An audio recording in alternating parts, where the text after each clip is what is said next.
Bonsoir à tous. Merci de nous rejoindre dans ce débat spécial IATF 2025 consacré à l'entrepreneuriat des jeunes comme levier de développement en Afrique. Et nous avons l'honneur d'accueillir ce soir Madame Gaëlle Onana, entrepreneure camerounaise et journaliste. Merci pour l'invitation. Également, Monsieur Mohamed Diallo, vous êtes start-upper de Guinée. Merci de l'invitation. Merci à vous d'être parmi nous. Donc aujourd'hui, comment l'IATF d'Alger peut-elle contribuer à faire émerger une nouvelle génération de leaders économiques en Afrique? Alors déjà, je tiens à dire encore une fois merci pour l'invitation. C'est un véritable privilège, honneur, plaisir de pouvoir partager ce plateau. Je suis Gaëlle Onana, je suis journaliste au sein du groupe média panafricain Africa 24 et je suis également entrepreneur social, originaire du Cameroun. Pour moi, c'est véritablement quelque chose de très positif que de pouvoir prendre part à cette IATF ici à Alger.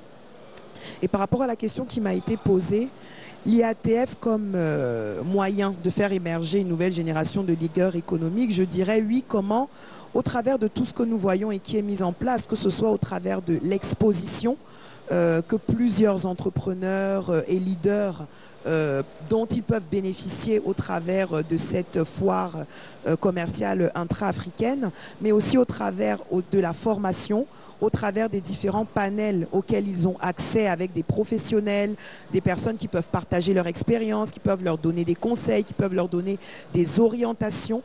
Et au-delà de cela, je pense que le plus important, c'est surtout l'accès à un nouveau marché et au financement.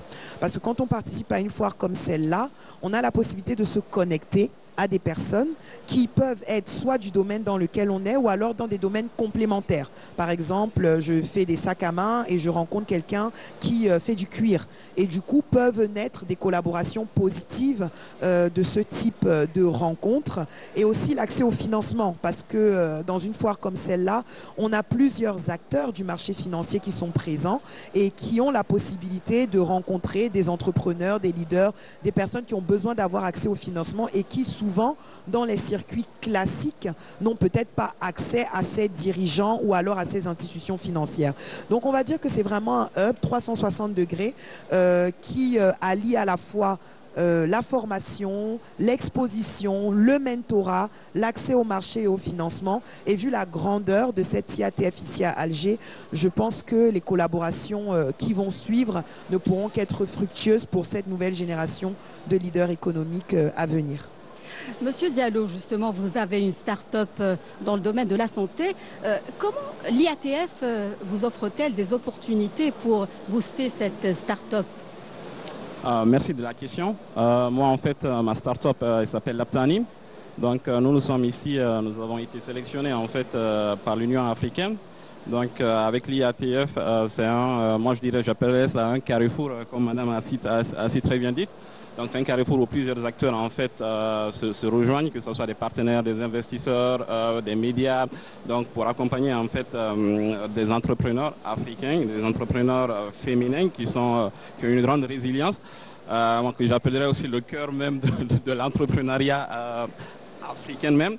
Donc moi je pense que de ce que l'IATF peut m'apporter en fait, c'est de la mise en relation en fait avec les partenaires, les potentiels investisseurs en fait pour nous accompagner, nous les start-upers en fait, à aller plus chercher des fonds pour pouvoir comment je pourrais dire ça, expandre, pour pouvoir faire une expansion en fait dans d'autres pays africains de nos services. Moi par exemple en ce moment je suis en Guinée, donc j'essaie d'aller plus dans des marchés comme le Libéria, potentiellement aussi le Cameroun. Donc avec l'IATF ici, j'ai rencontré plusieurs partenaires en fait qui m'ouvrent en fait à peu près ces portes-là.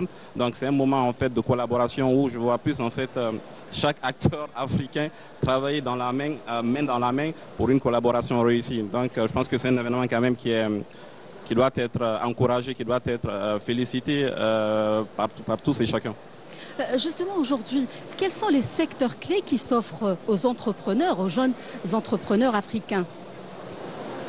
Alors, je je vais donner, on va dire, une expression purement camerounaise. Au Cameroun, on dit souvent la terre ne ment pas.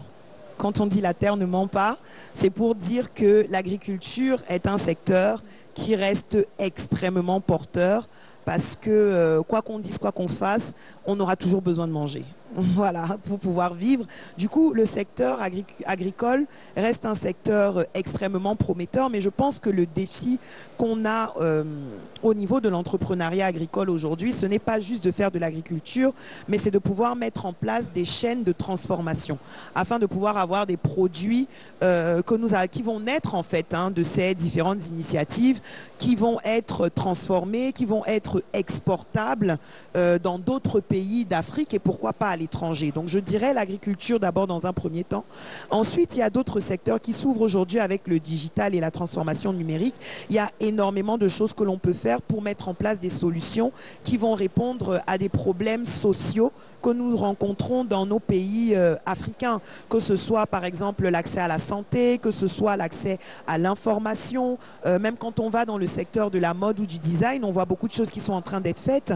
Au Cameroun, par exemple, j'ai eu à rencontrer une start-up qui mettait en place une application d'intelligence artificielle qui permet aux entrepreneurs qui sont dans le design de pouvoir ne pas avoir à prendre les mesures des personnes à qui ils doivent coudre des vêtements, mais à travers cette application, les personnes peuvent juste prendre une photo et l'intelligence artificielle va de manière instinctive déterminer les mensurations de la personne afin que l'entrepreneur puisse faire sa tenue sur mesure.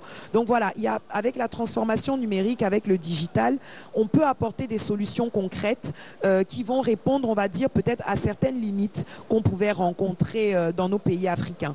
Donc je dirais le secteur agricole parce que l'agriculture ne ment pas, mais avec le défi véritable de la transformation, je pense qu'on doit passer de l'agriculture un peu plus locale, traditionnelle, etc., où on vend juste le produit simple, je fais de la tomate, je vends de la tomate au marché, pour commencer à penser un peu plus loin. Comment est-ce que je peux faire de la tomate en boîte? Quels sont les produits que je peux sortir de la tomate? Les fruits, par exemple, comment créer des fruits séchés pour remplacer peut-être les friandises beaucoup trop sucrées qui peuvent être vendus dans les écoles pour les enfants, etc. Et le digital, en s'appuyant toujours, parce que vraiment le défi du digital, c'est pas forcément de copier des initiatives qui sont faites en Occident, mais c'est de créer des solutions qui vont répondre à des véritables besoins que nous avons au niveau local. Et je pense que c'est ce que fait la start-up de Mohamed qui est là. Donc je pense qu'il pourra certainement aussi dire un peu comment, au travers de ce secteur digital, on peut aujourd'hui faire de très belles choses. Ah, je suis d'accord totalement avec vous. Pour l'agriculture, quand même, je pense que c'est un domaine quand même très fort, c'est intéressant en Afrique. Concernant quand même le digital, moi je pense que on est plus peut-être aligné vers la transformation, comme l'a totalement mentionné ici, au lieu de faire plus peut-être de l'agriculture, c'est-à-dire aller cueillir des trucs, essayer de les vendre. On doit plus être dans l'optique d'une transformation, en fait, transformer nos produits, ensuite les consommer, et probablement les exporter vers le nord, au lieu de faire, c'est-à-dire un échange nord-sud. Quand je dis nord-sud, là c'est plus l'Occident, l'Afrique, c'est-à-dire produire nos propres biens ici en Afrique, ensuite potentiellement les consommer ici, et s'il y a des ressources qui restent, les exporter en fait en Occident, au nord, dans le nord. Donc concernant en fait ma start-up Laptani, l'un des défis quand même que je vais rencontrer, que j'essaie de résoudre en fait, c'est parce que moi, mon père il est décédé en 2022, donc j'ai dû rentrer en fait en Guinée pour gérer temporairement sa clinique. Et de là en fait, j'ai pu constater que voilà, il y avait quand même certaines défaillances du système sanitaire guinéen. Et il y avait plusieurs patients qui venaient quand même sans carnet de santé, et à chaque fois quand même qu'ils venaient, on leur facturait en fait un nouveau carnet de santé. Donc de là en fait, je me suis dit, il y avait même des patients aussi en fait qui consultaient des médecins qui sont non réglementés, donc qui allaient juste en fait voir des médecins dans les quartiers et qui ne sont même pas en fait des vrais médecins. Donc, alors que ces patients-là, concrètement, tout ce qu'ils demandaient, ils voulaient juste guérir, ils voulaient juste en fait se soulager dans une certaine dignité aussi. Donc, mais généralement, ce qu'on remarque, c'est lorsqu'il y a un drame, en fait, que les gens commencent à poser des actions ou les gens commencent à parler. Donc, moi, je voulais pas être je voulais pas être un spectateur de cela. Donc, j'ai créé l'Aptani pour résoudre ce problème-là, ce problème spécifique-là, c'est-à-dire mettre en relation les patients avec des médecins qui sont certifiés de l'ordre vraiment des médecins. Donc, si vous avez quand même, si un patient veut voir un médecin, il peut juste consulter mon application. Il y aura un médecin certifié en règle pour aller le consulter de façon totalement gratuite. Nos coûts ne sont pas chers, c'est un coût qui est à 2 $, qui est totalement accessible aux citoyens lambda. Donc, moi, je pense que nos solutions répondent concrètement aux besoins réels du terrain. Donc avec l'IATF ici, ça permet de mettre en relation, ça permet aussi de voir d'autres opportunités aussi pour aller dans d'autres marchés aussi. Peut-être à l'Algérie, si j'ai eu quand même certaines discussions avec des Algériens ici quand même qui sont très intéressés. Déjà, félicitations pour l'Algérie, ils ont un système de santé où tout est gratuit, de ce que j'ai appris. Donc il y a quand même moyen de faire ça ici, il y a des opportunités à faire. Justement, comment favoriser la création de réseaux panafricains des jeunes entrepreneurs africains? Alors déjà en multipliant les initiatives comme celle de l'IATF, parce que justement ça accélère la mise en relation. Les personnes peuvent se rencontrer, ils peuvent tisser des ponts, mais je pense que le défi c'est aussi après ce type d'initiative, c'est-à-dire comment est-ce qu'on met en place un vrai suivi, un vrai mentorat, comment est-ce qu'on identifie les forces et les faiblesses de chacun des entrepreneurs et comment est-ce qu'on les accompagne dans cette connexion. Parce qu'en fait, moi ce que j'ai pu remarquer, c'est que le fait de savoir se connecter, j'ai envie de dire, c'est presque toute une science. Hein. Des gens peuvent venir à des événements comme celui-ci, mais ne pas repartir avec des véritables connexions qui vont leur apporter quelque chose. Parce qu'en fait, ils n'ont pas vraiment pris le temps d'identifier leurs forces, d'identifier leurs faiblesses, d'identifier leurs besoins. Du coup, quand ils arrivent, ils ne vont pas forcément vers la bonne personne. La personne dont tu as besoin en tant que start-up, c'est vrai, tu as besoin de financement, mais ce n'est pas forcément toujours la banque. Peut-être que tu peux avoir besoin d'un développeur avec qui vous allez faire un partenariat. Il va te dire, OK, pour lancer ton application, moi je m'associe avec toi, je lance ton application gratuitement et puis au bout de 2-3 ans, tu verras comment me rembourser ce que j'ai eu à investir en faisant ton application. Ou alors nous devenons partenaires. Donc je pense qu'il y a il y a plusieurs choses. Il y a multiplier donc les plateformes comme celle-ci parce que c'est le début de toute chose. Mais ensuite, il y a une éducation qui a à le faire aux entrepreneurs sur comment se connecter, apprendre à rechercher leur véritable réseau et aussi leur apprendre à connaître quels sont leurs véritables besoins. Parce qu'aujourd'hui, des fois, il y a des personnes qui viennent leur statut encore en idéation. C'est-à-dire, ils n'ont encore rien de concret. Ils ont juste une idée qu'ils ont mis en place. Ils n'ont pas quelque chose de concret, ils n'ont rien à montrer. Et au lieu d'aller vers les personnes qui vont les aider à maturer leur idée, à faire grandir leur idée, à ajuster leur idée, ils vont directement aller vers la banque, présenter une idée qui n'est pas viable et se voir refuser peut-être des financements ou quoi que ce soit et considérer que l'événement leur a rien apporté. Mais la réalité, ce n'est pas que l'événement ne t'a rien apporté. C'est que tu ne savais pas encore vraiment identifier quels étaient tes besoins. Et du coup, tu es venu à un événement comme celui-ci et tu n'en as pas tiré profit. Donc, je pense qu'il y a tout cet écosystème à créer autour des plateformes comme celle-là afin que les entrepreneurs aient la possibilité de tirer un véritable profit de cela. Et je pense que c'est ce qu'on voit aujourd'hui à l'IATF. Il y a des sessions de formation, il y a des accompagnements, il y a du mentorat, il y a des concours de start-up où on va les accompagner, etc. Donc, au-delà de la face visible de l'iceberg, si je peux dire, avec la foire commerciale, avec les exhibitions, il y a aussi toute une machine en arrière-plan qui vise à accompagner les entrepreneurs à mieux se connecter, à identifier leurs besoins et à tirer profit de ce réseau qui est en train d'être mis en place. Oui, justement, en quoi l'IATF d'Alger peut-elle aider à lever les obstacles financiers auxquels les jeunes entrepreneurs sont souvent confrontés? On dit souvent que, bien sûr, l'argent, c'est le nerf de la guerre. Ah, je suis d'accord avec vous, hein. L'argent, souvent, c'est le nerf de la guerre, totalement. Moi, je pense qu'avec ce genre d'événement, l'IATF pourrait plus mettre en place, comme je vous le dis, ils le font, c'est-à-dire mettre en relation les investisseurs et les start-upers de façon un peu plus directe. Comme Madame a dit, il y a souvent certains start-upers en fait, qui ne savent pas identifier leurs besoins. Donc, du coup, ils viennent dans ce genre d'événement et ils ne savent pas trop où aller chercher, en fait. Donc, du coup, là, il y a une problématique. Moi, à mon avis, je pense que l'IATF, déjà, ils font déjà la mise en relation au départ. Donc, ils peuvent peut-être mettre plus l'accent là-dessus, mettre plus l'emphase sur la formation, le matchmaking, déjà qu'ils le font, j'avais vu sur leur plateforme qu'ils le font déjà à travers l'intelligence artificielle. Donc, c'est quelque chose quand même qui est très innovant. Mais moi, au niveau quand même de l'investissement, à mon avis, ils le font déjà. Il y a déjà des banques qui sont là, qui accompagnent en fait les start-upers. Donc, il faut juste aller en fait, faut juste les cibler, il faut aller les voir, il faut leur parler et faut leur dire notre besoin réel. Ensuite, en fonction de notre besoin, ils pourraient nous guider en fait. Ils peuvent nous guider vers plus de meilleures solutions ou de meilleurs réseaux. Donc, à mon avis, c'est quelque chose déjà qui est déjà là. Donc, il faut juste aller le chercher, c'est créer son propre réseau. Et je pense qu'à partir de là, il y aura un financement quand même qui sera obtenu après un certain moment. Justement, aujourd'hui, cet événement, comment peut-il renforcer le rôle des entrepreneurs, des jeunes entrepreneurs africains dans le cadre de la ZLECAf?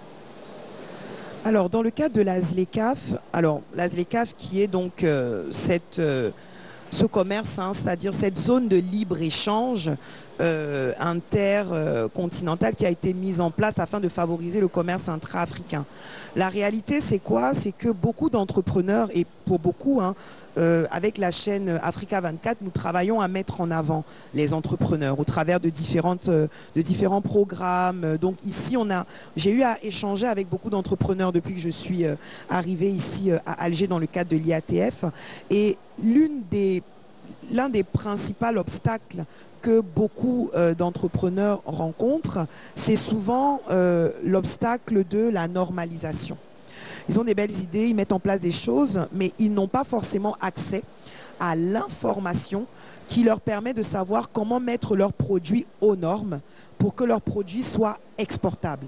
Parce que le plus important, ce n'est pas d'avoir un très bon produit. Lorsqu'on veut sortir de son contexte, on va dire, de son petit réseau habituel, il y a des normes qu'il faudrait pouvoir respecter afin que son produit puisse être non seulement consommé à l'échelle nationale, mais aussi à l'échelle intra-africaine ou alors même mondiale.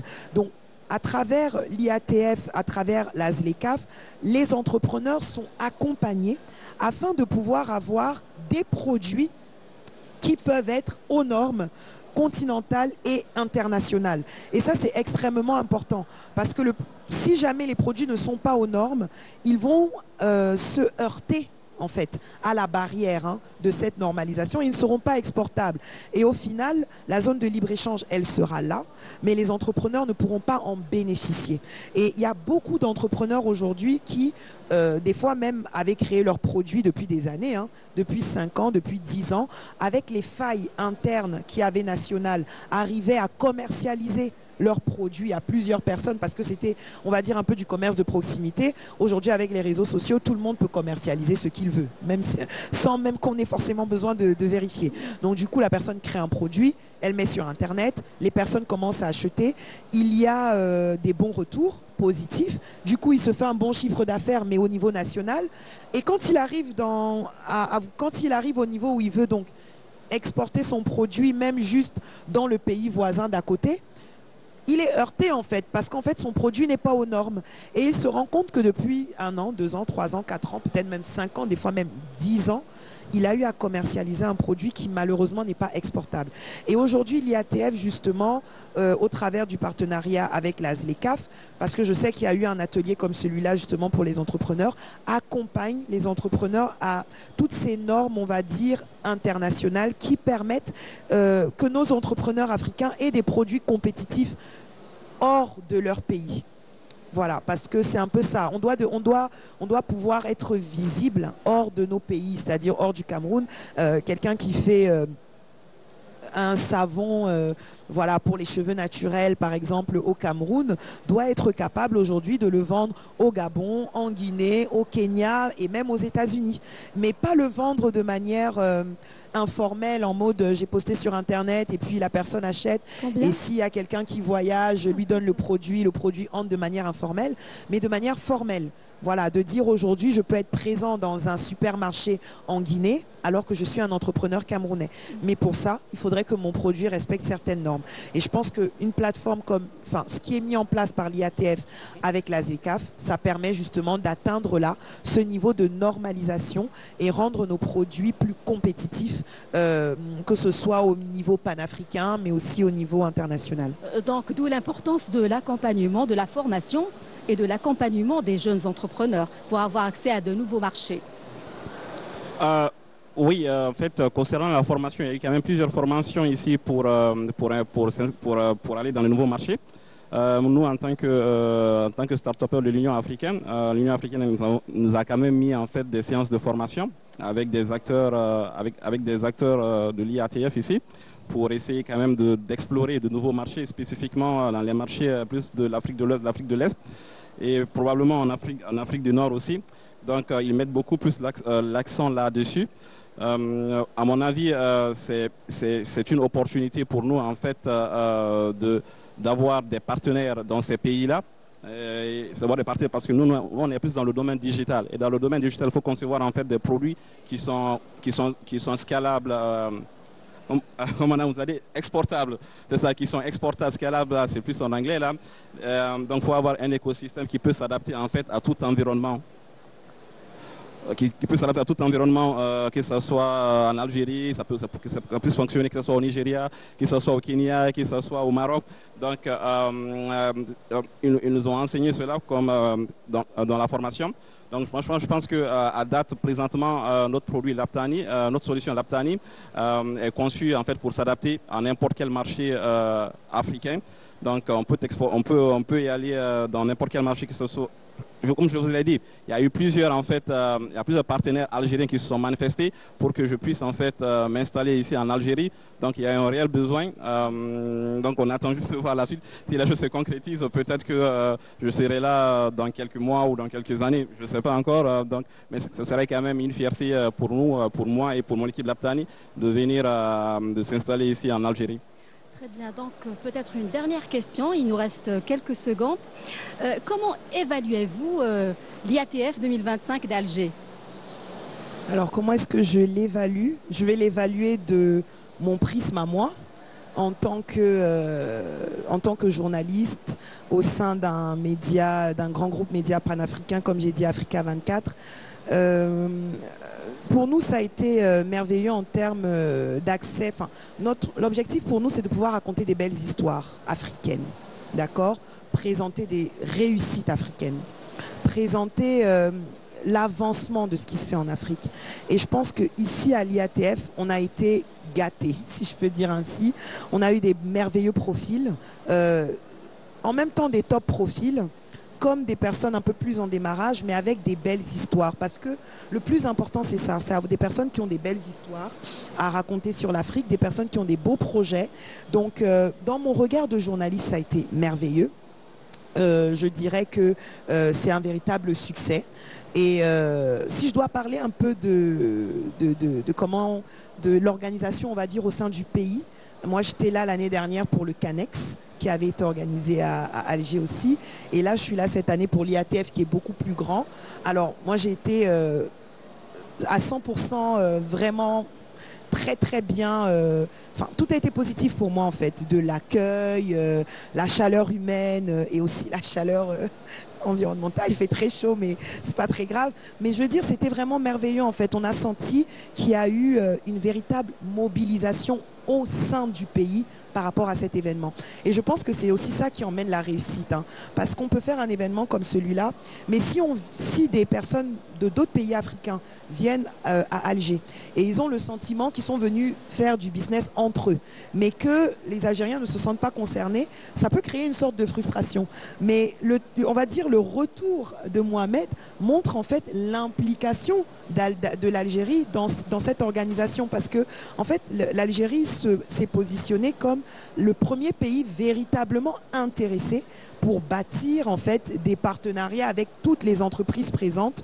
Et même nous, en tant que médias, voilà, on est présent pour cette émission. On a été approché par d'autres groupes médias également pour répondre à des questions. On a été invité pour aller visiter les locaux de la télévision nationale. Donc, on a vraiment le sentiment qu'il y a une véritable volonté déjà à l'intérieur du pays de connexion.